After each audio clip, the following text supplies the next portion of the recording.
স্মরণে লক্ষণ ভান্ডারী, ভারত মায়ের দামাল ছেলে নেতাজি সুভাষ তুমি, দুই চোখে তব স্বপ্ন ছিল করিতে স্বদেশ জন্মভূমি। রক্ত দাও স্বাধীনতা দেব বলেছিলে তুমি মুখে, আজাদ বাহিনী করেছিলে গঠন সাহস নিয়ে বুকে।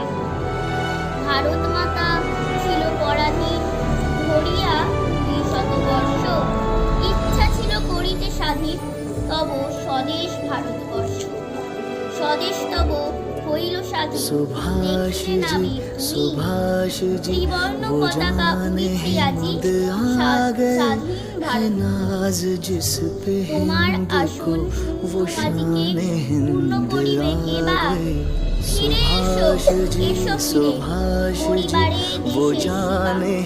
কত শত প্রাণ দিত বিদায় চিরশোভানিবারে, তোমার তরে